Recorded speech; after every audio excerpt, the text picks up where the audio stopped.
오늘 은혜 받으실 하나님의 말씀은 욥기 3장 20절에서 26절 말씀입니다. 욥기 3장 20절에서 26절 말씀을 다 같이 봉독하시겠습니다. 어찌하여 고난 당하는 자에게 빚을 주셨으며 마음이 아픈 자에게 생명을 주셨는고.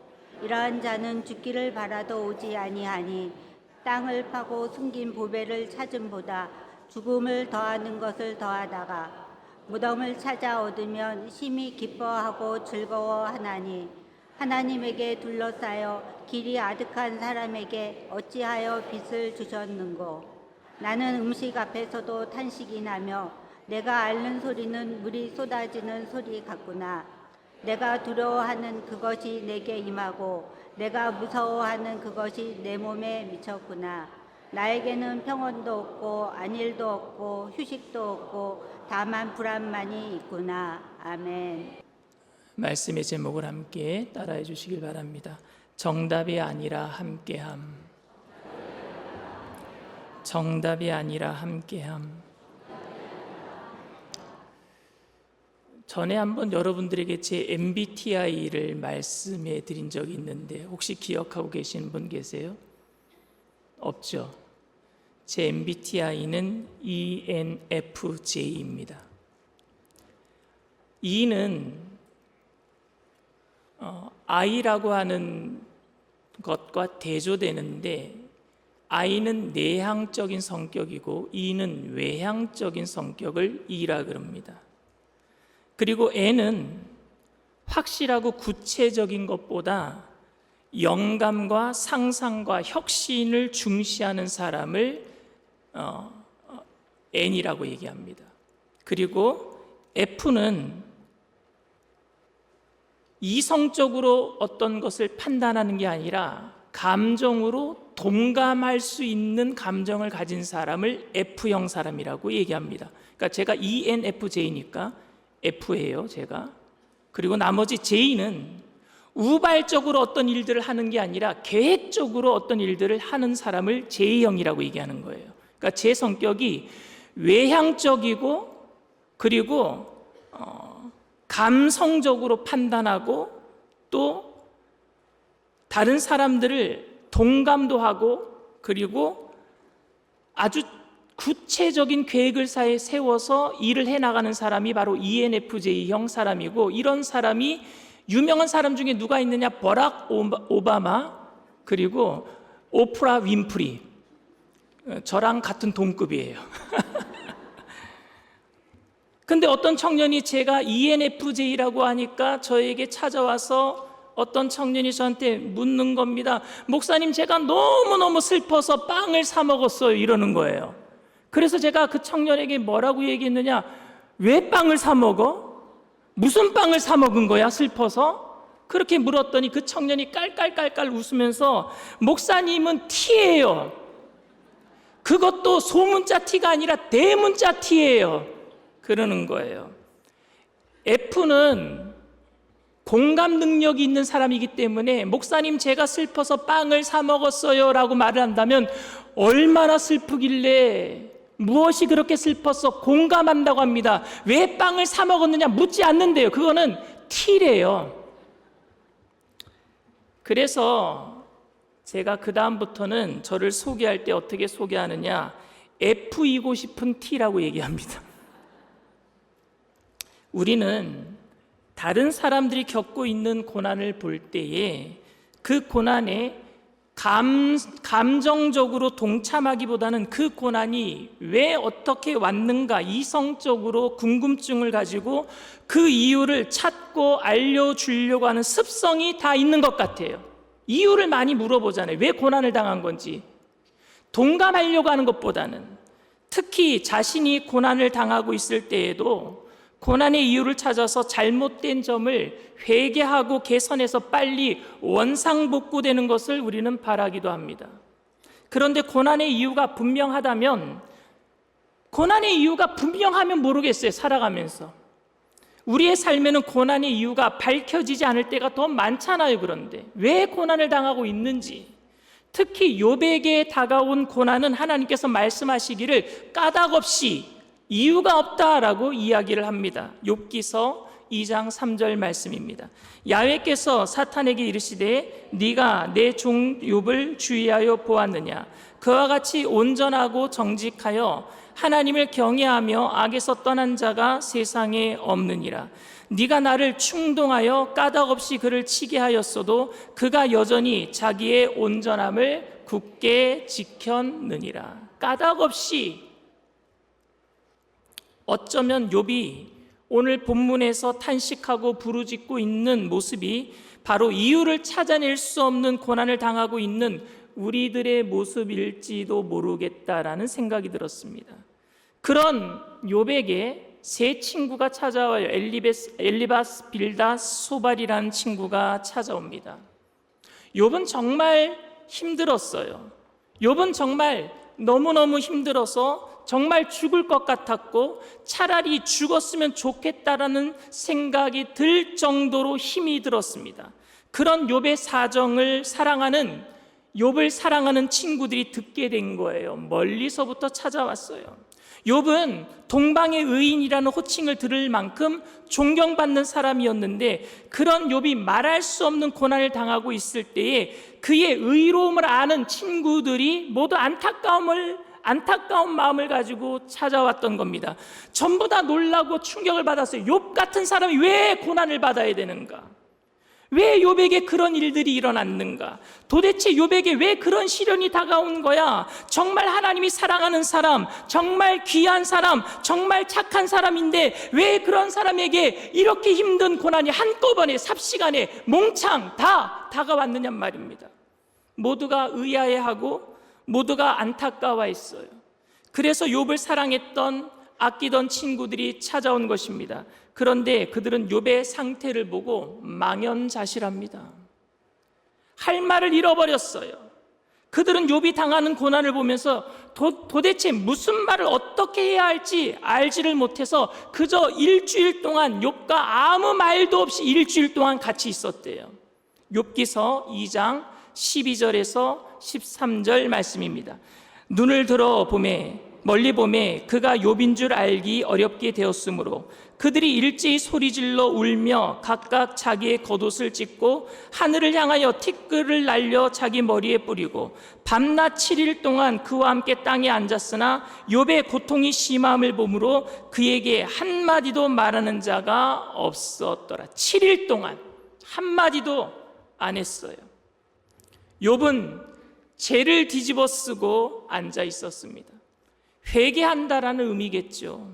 하나님 앞에 회개한다라는 뜻에서 죄를 뒤집어 쓰고 앉아 있었고 온 몸에 난 종기가 너무 가려워서 깨진 기와장으로 긁었는데 결국 그 종기가 터지고 그 종기가 터진 자리에 딱정이가 앉기 전에 또 가려워서 긁으면 그 딱정이 앉은 자리가 또 터지고 다시 피가 나는 상태로 너무 괴로워하고 있는 겁니다.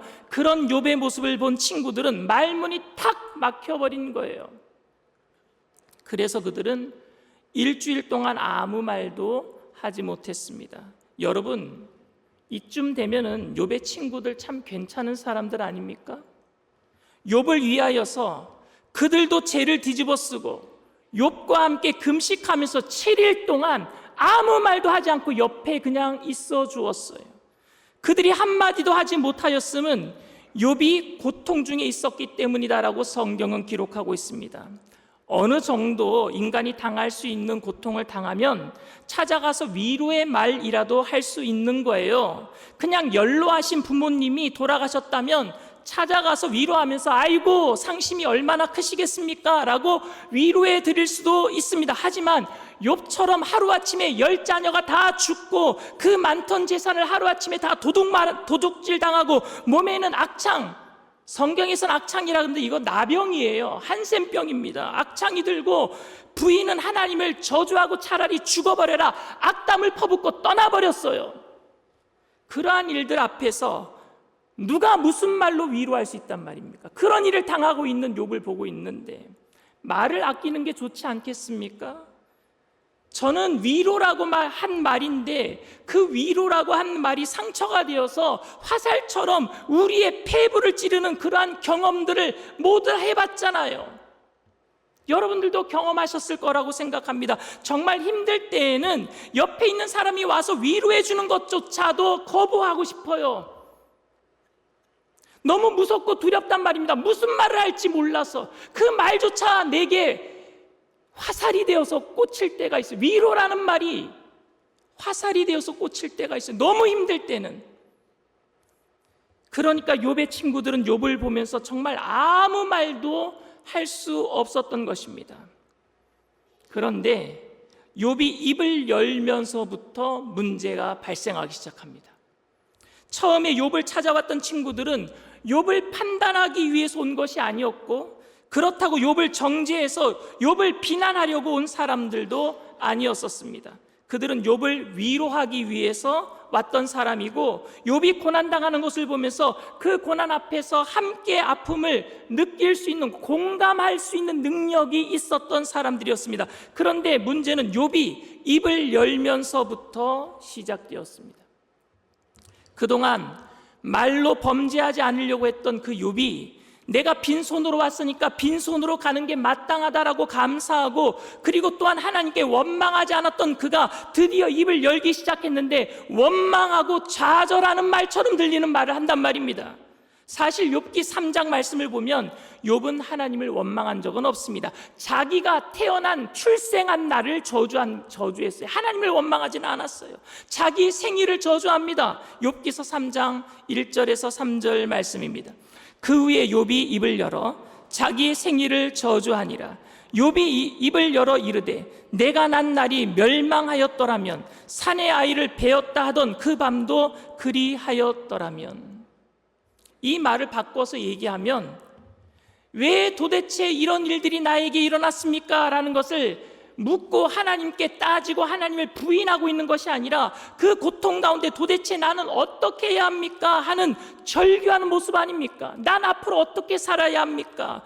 욥의 원망은 불신이 아니라 하나님 앞에서 그 고통을 이해하고 감당하려고 하는 몸부림이었고 절규였다라고 저는 생각합니다.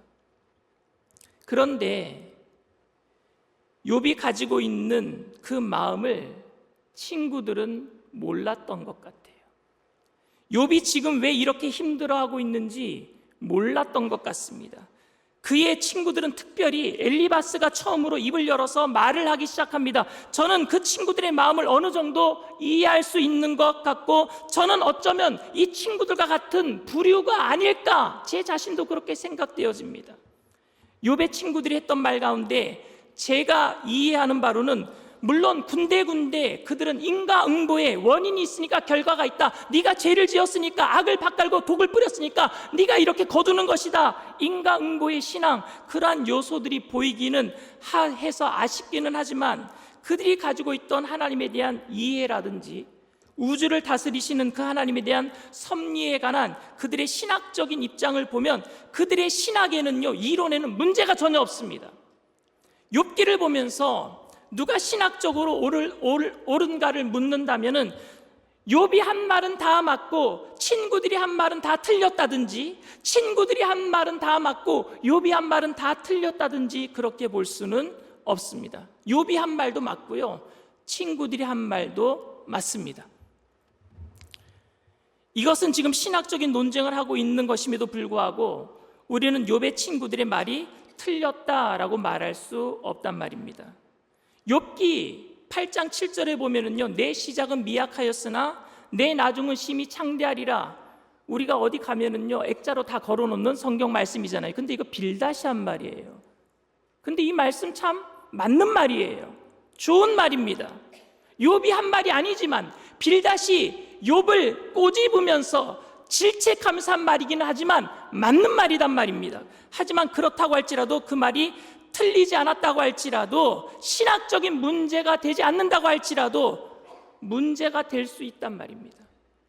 저는 지금 욥의 친구들이 틀린 말을 하고 있거나 아니면 신학적으로 잘못된 말을 해서 무엇인가 가르치려고 하기 때문에 문제가 되었다라는 것이 아니라고 저는 생각합니다. 오히려 지금 욥의 친구들의 문제는 그들이 논리적으로, 신학적으로, 교리적으로 얼마나 많이 알고 있는가 하는 것을 말하고 있는 것이 아니라, 고통당하는 사람 앞에서 그 고통당하는 사람의 고통을 어떤 관점으로 보고 있느냐, 이게 문제가 된단 말입니다.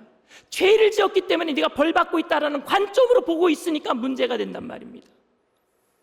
그런데 저희는 이런 오류를 범할 때가 굉장히 많이 있습니다. 저도 그런 유혹이랄까요? 충동을 느낄 때가 살면서 많이 있어요. 그건 바로 제 아내는 목사의 사모잖아요. 사모이면서 쉽게 눈물을 흘리는 것을 볼 때입니다.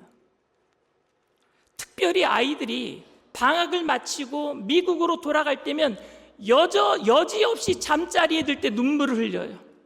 아직도 눈물을 흘려요.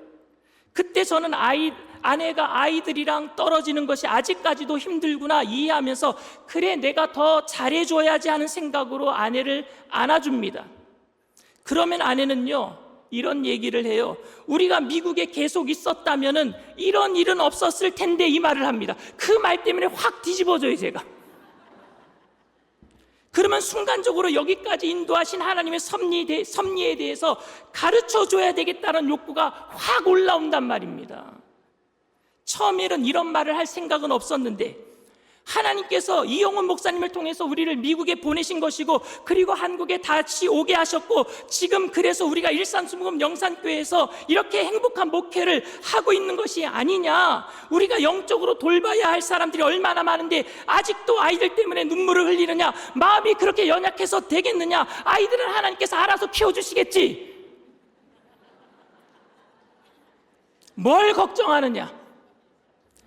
아내의 한마디 때문에 본능적으로 논쟁할 자세로 바뀌는 제 모습을 봅니다.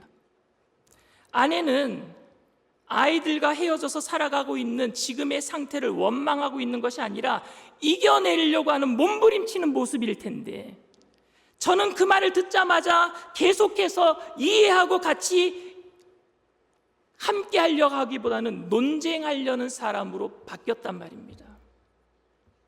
저는 욥의 친구들이 가지고 있는 문제가 이런 것이겠다 싶습니다. 욥의 고통을 안타까워하기는 했지만, 욥이 입을 열어 신학적으로 틀렸다 싶은 말을 하는 순간에 그 욥의 친구들은 욥의 마음을 헤아리고, 아니면은 왜 그렇게 말하고 있는가 하는 중심을 살펴보려고 하기보다는 본능적으로 논쟁의 자세로 들어선 것을 우리는 볼 수가 있습니다. 이런 오류가 우리가 쉽게 범할 수 있는 오류라고 생각합니다. 우리는 어려운 사람들, 어려운 일을 만나는 사람들을 보면 가서 위로하고 격려하고 축복하고 회복시키려고 합니다. 자꾸 뭔가 말해줘야 한다는 생각이 들어요. 저는 제가 그런 강박관념을 가지고 있다고 생각해요.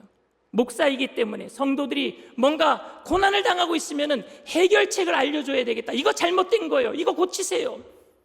힘든 사람들을 만나서 목사님 내가 왜 이런 일을 당해야 되는가 라고 물으면, 저는요 신앙적으로 내가 무엇인가 정확하게 말해 주어야 된다라는 그런 강박관념을 가지고 있단 말입니다.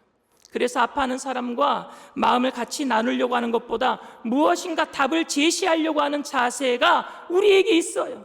믿는 사람들에게 있어요. 예수를 오래 믿은 사람이라면, 말씀을 많이 안다고 하는 사람이라면 더 그렇게 강박관념을 가지고 있는 거예요.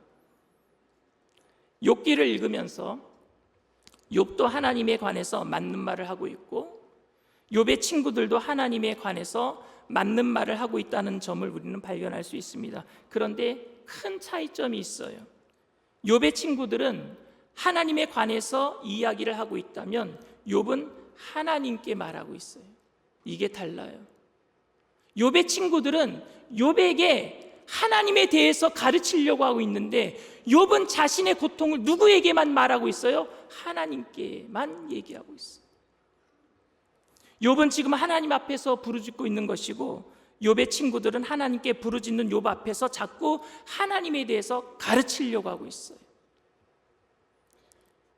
너무 많은 말로 하나님에 대해서 욥에게 가르치는 말을 하고 있단 말입니다. 그리고 결국 하나님께서는 욥기 42장에서 욥의 친구들이 한 말이 신학적으로 잘못되지 않았음에도 불구하고 그들을 위해 욥이 속죄제를 드리지 아니하면, 엘리바스, 빌닷, 소발 이 세 명을 위해서 욥이 속죄제를 드리지 않으면 그들의 죄를 용서하지 않겠다라고 말씀하실 정도로 그들의 무정함을 지적하셨습니다. 욥기 42장 7절에서 9절 말씀입니다. 야훼께서 욥에게 이 말씀을 하신 후에 야훼께서 대만 사람 엘리바스에게 이르시되 내가 너와 내 두 친구에게 노하나니 이는 너희가 나를 가리켜 말한 것이 내 종 욥의 말같이 옳지 못함이니라. 그런즉 너희는 수소 7과 순양 7을 가지고 내 종 욥에게 가서 너희를 위하여 번제를 드리라. 내 종 욥이 너희를 위하여 기도할 것인즉 내가 그를 기쁘게 받으리니 너희가 우매한 만큼 너희에게 갚지 아니하리라. 이는 너희가 나를 가리켜 말한 것이 내 종 욥의 말같이 옳지 못함이라. 이에 대만 사람 엘리바스와 수아 사람 빌닷과 나아마 사람 소발이 가서 야훼께서 자기들에게 명령하신 대로 행하니라. 야훼께서 욥을 기쁘게 받으셨더라. 아멘. 고난 중에 있던 욥에게 가장 필요했던 것, 정말 필요했던 것은 무엇일까요? 답을 말해주는 사람이 아니라 함께 아파하는 사람, 함께 울어줄 사람이 필요했던 줄 믿습니다. 왜 내게 이런 일이 일어났습니까? 라고 묻는 욥이 그렇게 묻고 있지만 그 질문에 대한 답을 원하고 있는 것이 아니라 그 곁에서 함께 자리를 있으면서 함께 울어줄 사람을 욥은 원했던 것이겠죠. 그런데 그 곁에 함께 있으려고 하지 않고 자꾸 정답을 이야기하려고 했던 것이 문제예요. 저는 욥에게 정말로 필요했던 것은 정답이 아니라 고통 중에 그 곁을 함께 지켜줄 사람이었다라고 생각합니다. 사랑하는 성도 여러분, 저는 저와 여러분들이 그런 친구가 되어주기를 원합니다. 모든 성도님들에게, 고난 중에 있는 성도들에게, 고난 중에 있는 이 한국 땅에 있는 모든 백성들에게 그런 친구가 되어주기를 원합니다. 우리는 우리 옆에 있는 분들이 왜 사업이 이렇게 어려울까? 정말 힘들어 죽겠습니다. 왜 내 인생이 내게 왜 이렇게 자꾸만 풀리는 것이 없이 이렇게 꼬이기만 할까요? 너무 불안해 죽겠습니다 라고 말하는 사람이 있을 때 11조 잘 드려보세요. 주일 성수는 하고 있습니까? 주님께 먼저 헌신하고 충성해 보세요 라는 맞는 말보다 그 곁에 함께 있어주고 함께 아파해주고 같이 기도해주는 그런 사람들이 되어주기를 원합니다.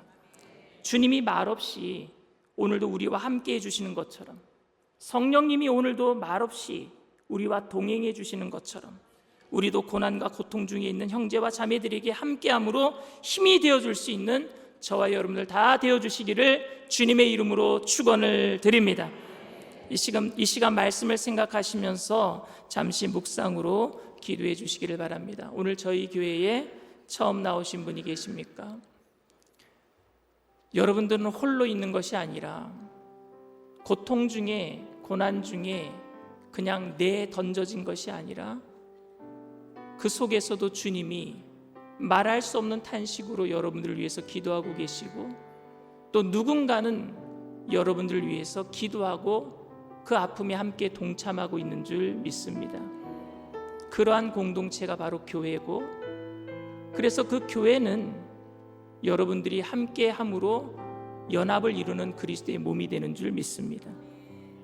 나도 이제 예수 그리스도를 믿고 혼자 살아가는 사람이 아니라 고통을 혼자서 천상천하 유아독존 나 홀로 이 땅에 살아가는 것이 아니라 주님과 함께함으로 또 옆에 있는 성도들과 함께함으로 모든 고난을 떨쳐버리고 예수 그리스도의 생명으로 승리하기를 원합니다. 결단하시는 분들은 믿음을 가지고 그 자리에서 일어나 주시길 바랍니다.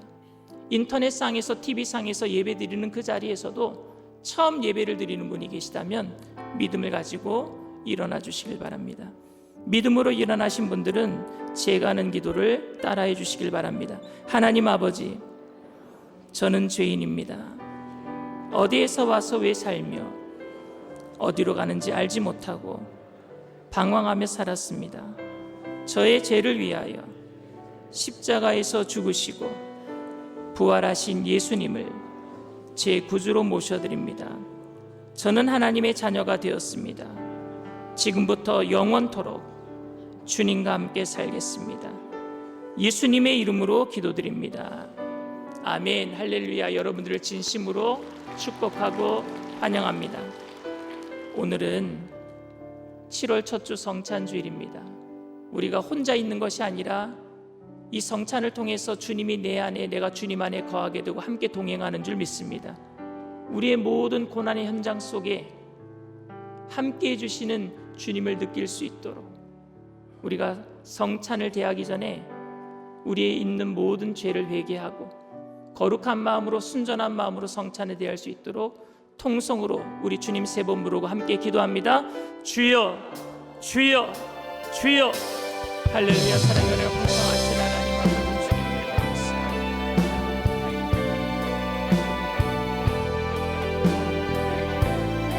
주님,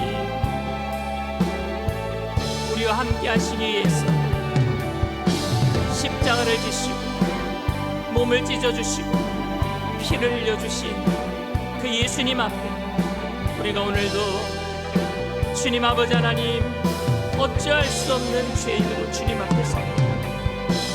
하나님, 우리를 불쌍히 여겨주시옵소서. 하나님, 우리를 긍휼히 여겨주시옵소서. 우리의 죄가 주홍같이 붉을지라도 양털처럼 희게 되는 귀한 역사, 성찬을 통해서 주님이 내 안에, 내가 주님 안에 거하게 되는 걸 체험할 수 있도록 하나님 도우시고 역사하여 주시옵소서. 오 할렐루야, 할렐루야, 할렐루야. 주님 도우시옵소서. 주님 역사하여 주시옵소서. 주님과 동행하기를 원합니다. 함께하는 것이 내가 세상 끝날까지 너희와 항상 함께 있겠다 말씀하신 그 예수 그리스도의 생명의 약속의 말씀을 부여잡고 성찬을 통해 하나님 은혜를 체험하게 하여 주시옵소서. 주님 감사드립니다. 주님을로 영광 받아 주시옵소서. 주님 감사하며 예수님의 이름으로 기도드립니다. 아멘. 내가 너희에게 전한 것은 주께 받은 것이니 곧 주 예수께서 잡히시던 밤에 떡을 가지사 축사하시고 떼어 이르시되 이것은 너희를 위하는 내 몸이니 이것을 행하여 나를 기념하라 하시고 식후에 또한 그와 같이 잔을 가지시고 이르시되 이 잔은 내 피로 세운 새 언약이니 이것을 행하여 마실 때마다 나를 기념하라 하셨으니 너희가 이 떡을 먹으며 이 잔을 마실 때마다 주의 죽으심을 그가 오실 때까지 전하는 것이니라. 그러므로 누구든지 주의 떡이나 잔을 합당하지 않게 먹고 마시는 자는 주의 몸과 피에 대하여 죄를 짓는 것이니라. 사람이 자기를 살피고 그 후에야 이 떡을 먹고 이 잔을 마실지니 주의 몸을 분별하지 못하고 먹고 마시는 자는 자기의 죄를 먹고 마시는 것이니라. 사랑과 은혜가 풍성하신 좋으신 하나님 아버지, 세상 끝날까지 우리와 함께 하겠다 약속하셨던 그 예수님, 그 약속의 말씀을 오늘도 부여잡습니다. 혼자 있는 것이 아니라 하나님, 죄악 가운데서도 우리에게 하나님 질책하시는 것이 아니라 너희 중에 죄 없는 자가 먼저 돌로 쳐라 말씀하시고 현장에서 가늠하다 잡힌 여인을 이렇게 세워주시고 나도 너를 정죄하지 아니하노니 다시는 가서 죄를 짓지 말아라. 은혜로 우리를 함께 해주셨던 그 사랑을 우리가 오늘도 압니다. 이 성찬을 통해서 그 사랑을 다시 한번 깨닫게 하여 주시옵소서. 주님이 내 안에, 내가 주님 안에 거하게 되는 것 체험하게 하시고 진정으로 우리들도 이 땅 가운데 홀로 있는 영혼들 끌어안는, 함께 할 수 있는 주님의 제자들이 다 되게 하여 주시옵소서. 감사드리며 예수님의 이름으로 기도드리옵나이다. 아멘. 성찬은 예수 그리스도를 믿는 모든 하나님의 백성들이 다 받을 수 있는 주님께서 직접 제정하신 예식입니다. 떡을 떼실 때 기도하시고 또 잔을 드실 때 기도하고, 잔을 드실 때 그냥 떡이 아니라, 그냥 포도주가 아니라 예수님의 찢기신 몸, 예수님이 흘리신 피가 되어서 그리스도의 능력이 우리를 통해서 선한 영향력으로 이 땅 가운데 나타나게 하실 줄 믿습니다. 우리 주보열 찬양하시면서 모두 다 성찬에 참여하시겠습니다.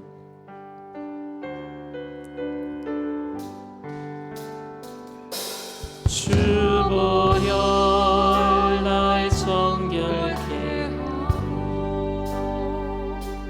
주보열 날 자유케 하니 주 앞에 나 예배하는 이 시간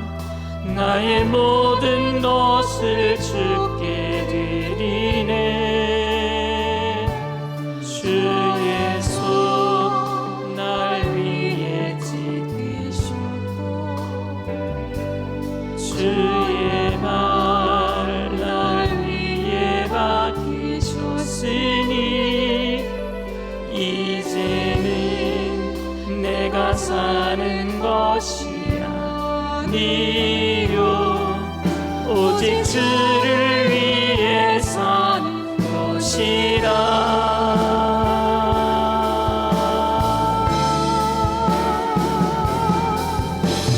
주의 손에 나의 손을 포개고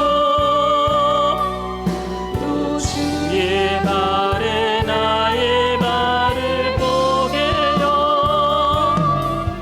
나 주와 함께 죽고 또 주와 함께 살리라.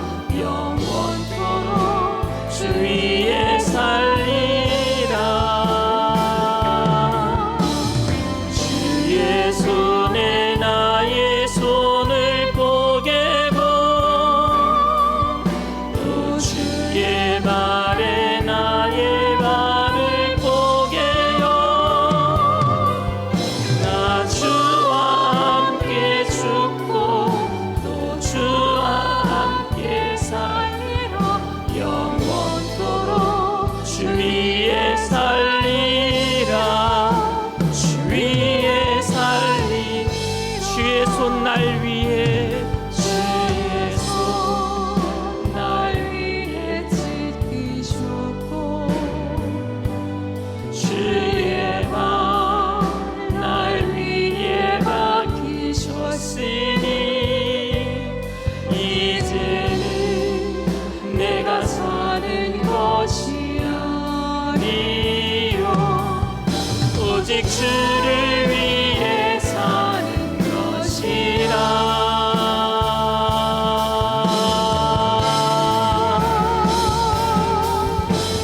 주의 손에 나의 손을 포개고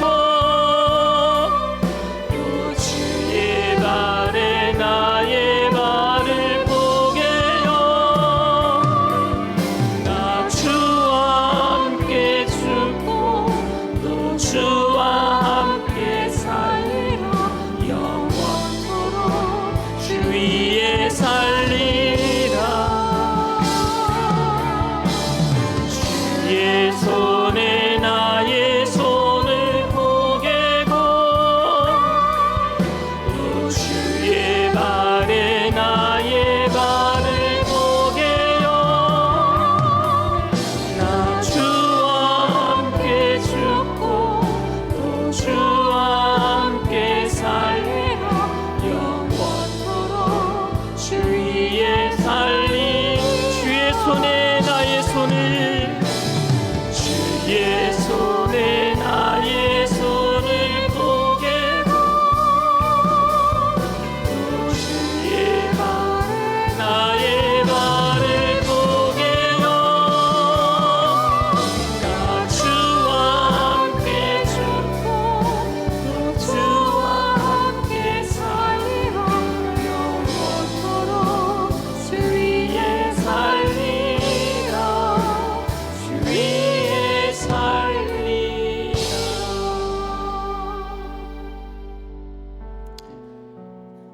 이스라엘의 세리장이었던 삭개오라는 사람이 있습니다.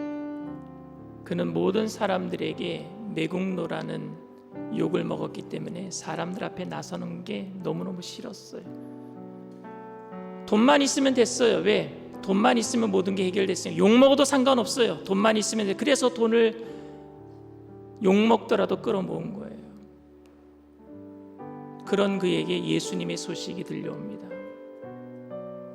인자하신 분, 누구도